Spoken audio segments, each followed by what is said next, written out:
Okay, negotiating your deal. So you're the buyer agent. You got an offer. Congratulations. All right. So some of the things we already kind of talked about. Like you want to. It begins with like how clean is your offer. Like if the seller's looking at them, like is he going to take yours, or is yours super complicated? Now it's your job to kind of like coach your buyer. Like you don't need to write. Oh, but I want to make sure that they cut the grass before closing. What? No. I'll get my grass cutter guy to go over there because I get shit done. We're not writing that on the deal because now you just stressed out the seller. But like, oh my god, like I know I'm going to the cottage that weekend. Like I don't want to be cutting the grass. Like so like just so it starts with this. Like keep them super simple.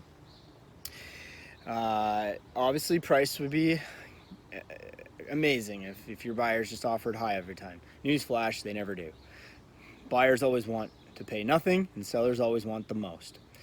So it's your job to fill in the gray area. This is where we make our money. Ooh, gray. If it was one for one, might as well put that discount brokerage sign on the lawn, and you be a discount brokerage agent, and they can go buy their houses at a vending machine because what good are you, right? All right. So if he offers poorly in dollar value, you want to at least make sure everything else is nice and clean. Try to call the other agent, find out what date that they want the property sold. If it's vacant, use your head. Quicker the better, right? So the person just wants their money. If it's occupied, well, they might need their 2 months, their month to move out, find a place. So you figure this out. This can be to your advantage now in negotiating because maybe you can close quickly whereas the other person can't if there's multiple offers. And if there's not multiple offers, here's the thing. So like, it's not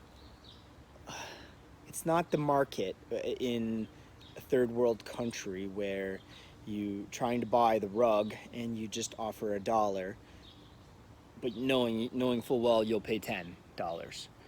You can't do that in real estate because if it's a $300,000 property, based on what's going around, if it's maybe let's say it is valued at 300, but you kind of want to your seller, your buyer wants to make a deal, he can't come in at 250. The seller's not gonna counter you at 290. He's gonna say, go jump in a lake, go get pound salt, get the hell out of here. And like maybe your buyer needs to learn this lesson. That just does not happen. You just probably effed over your deal, and now you're gonna spend the whole time countering yourself, because then he's gonna be like, well, try 260, and then they're gonna be like, sorry Jeff, we're gonna wait around. We'll try 270, and sorry Jeff, we're gonna wait around. Like now you're just countering yourself, and it's embarrassing. So hopefully, if you can nip this in the butt in the first place, is what you want to do. So yeah, multiple things. If they're putting this on a mortgage, like if they start at 275 because it's the highest you could get them to start at, and his hopes to get to 290, like that's not going to be nothing in a mortgage payment monthly, that 15K spread. So it's your job to almost negotiate with your buyer to begin with, to be like, what are we doing? Are we offering on this property, or are we getting this property? Because like your time's a bit more valuable. So then now it depends what kind of buyer this is. This is a buyer that you're going to use for an entire year, and he's going to be putting in 10 offers with you, and you're probably going to get 9, and this is just one like he's just throwing it in? Or is this just a looky-loo who's like, well, you're going to get a commission when I actually get one, so, and he's treating you a bit like that. So try to get him to come up a bit. Now if you're embarrassed with the deal, do not call the other agent and sorry about this, like don't apologize for your offer. Like, hey, sent you an offer, it's closing on your closing date, and it's a high deposit, and there you go. Jeff, it's 280. Yeah, well, it's just an offer, man. You have a pen, like I don't know, hopefully they have DocuSign, but like, don't be so embarrassed with it. Like, sorry about this, man. Like, my guy he just is not getting it, so I could only offer 280. And don't be that complete desperate idiot to be like, well, send me a counter. I fucking hate. I love when I hear it, but do not say it. Let's just let's just get this done, or something like that. So you send them a 280 and it's 300, and you, let's just get this done.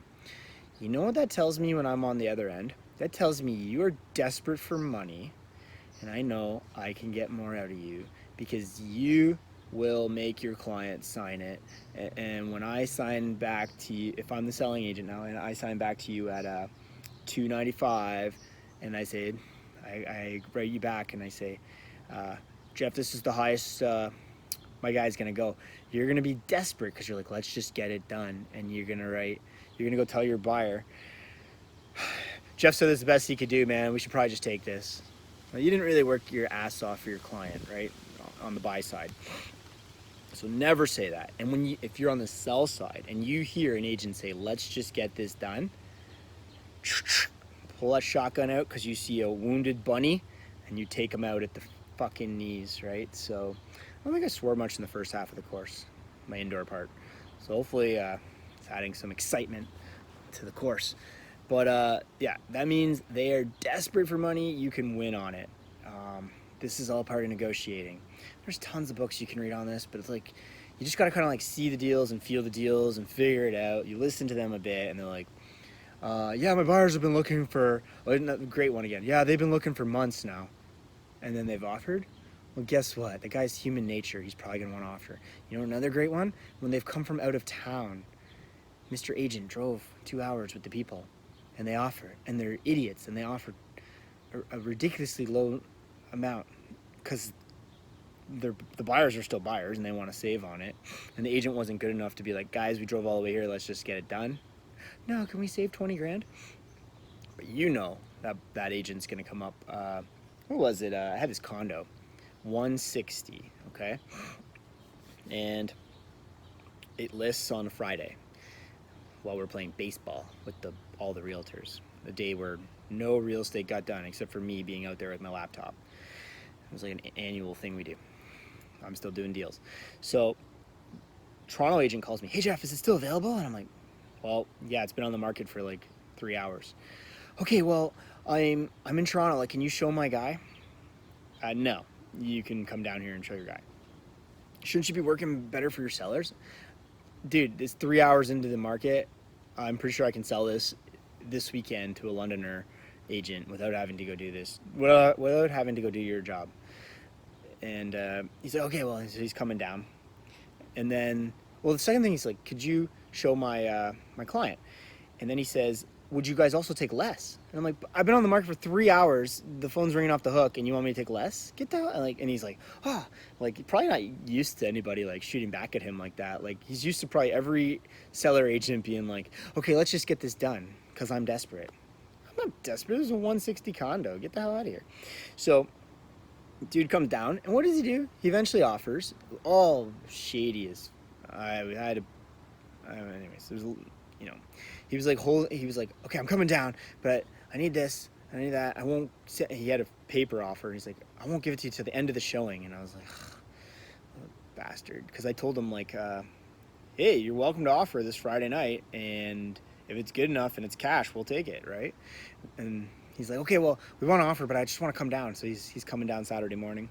Anyways, he offers, I think he offered the 5K lower, and I was just like, just yelled at him. I was like, what are you doing? Like, I told you, like, don't. One, he's from out of town. He doesn't even know the market. I could be lying through my teeth, but I'm working for my seller to get him the top dollar. This is how agents still have a job versus just putting a sign on the lawn for 160, because I think the comps in the building, it should have been about probably 150. He didn't know this. 150, 155, something like that. I said, it's 160. It's a corner, top floor condo. I made it up. I said, oh, whatever, I'm gonna up the comp a bit. Because if my job was just sell for the comps, why the hell am I even here? That guy might as well just hire one of these discount brokerages and, again, put the sign, just put on Craigslist, condo, give me my money, you can have it. No, it's my job to tell the story. So, yeah, anyways, I forced him to come up to the 160, and we get her done, and high fives all around. And the best part was there was that other corner unit conditional at the time, and mine went firm before him. And I looked back like a week later, I was like, The other one went for 150. So then I used it as the Toronto agent would have had no idea unless he like really dug in and did some homework. But I sent it to my seller, and I was just like, high five, 10K over your neighbor. For that small dollar value, 160, 150, that's big. That wasn't like it was a 530, 520, right? Like, so, all negotiating. It's very, and here's the thing. I did not come from a background in negotiating. I relatively suck at poker. It's just, you just kind of be a detective, figure out like, do they need this place? Then I know I can be aggressive. Am I the desperate one in this situation? Then I gotta back off a bit, or you like fight a bit and then back off a little bit, right? So it's the more and more deals you do, the more you're gonna become better at it. You can continue to listen to stories like mine. Hopefully I put more on YouTube. You can ask agents in your office, like, how'd that deal go Sunday night? Like, oh my God, I was up till 11. This is what I did, right? I love playing two offers against each other as a listing agent, as the buyer agent. Keep it clean. It's the easiest way to negotiate when your dollar value is not good. And if you do have a good dollar value, don't be afraid to potentially, if there's no other action on the property, throw in some bonuses, like add the chairs and the patio set. There's a good closing gift if your buyer never even thought about it. Like, tell them you're doing that. Like, hey, so we're gonna also ask for the hot tub and this and this. Well, there you go. Every time he's in the hot tub, they're gonna be like, Jeff got me a hot tub, right? So, because he fought for it. And then the bonuses, if you offer, again, let's say I love my 300s, I guess. 300, and you ask for the hot tub, and they cross it all back and say, I love your offer, everything but the hot tub. You're like, okay, cool, but we can only do 295 now. And maybe your people would have paid 300 and they don't even give a shit about the hot tub. Whatever. Like, you can play these tactic games sometimes. Only do that when like it's a stale property and you're not like battling 10 other people. So like, depending on where your market's at right now, if it's a seller's market or buyer's market. And that's another thing for negotiating. You really got to know what you're in right now. If you're in a seller's market, sit back, get those listings, and wait for those buyers to be desperate, being like, hey Jeff, you said you were looking at the offers at 5 p.m. and it's 5:05. Like, what happened? Like, oh, you took an offer at 5:02. It wasn't mine. My guys drove all the way from Toronto. Oh, I'm sorry. They should offer better. Or my guys can't come till Monday. Okay. Good luck. So, yeah, like, remember, I didn't learn this stuff. I never had a sales job before. I started at 31. You guys are younger. Just use a bit of if you have life experience, just use it a bit. Like, identify these little things that are going to happen in the deals to use to your advantage. It goes way beyond the number, the pricing. Okay? Feel it out a bit. Feel what the sellers really want. Maybe they just need a quick close. Maybe they don't need the asking price. Maybe they just need a quick close. So write quick close and lower money, and then high fives all around with your buyer, because he's just like, you saved me money. Yeah, because you made one phone call and you figured out the story. So try to find the story. Every freaking property has a story. Yeah, a guy died. Yeah, this happened. Oh, my uncle had to move away. Yeah, we're moving because we got a job over here. Yeah, we're downsizing. Yeah, we're this, that. It rains always, so we're moving.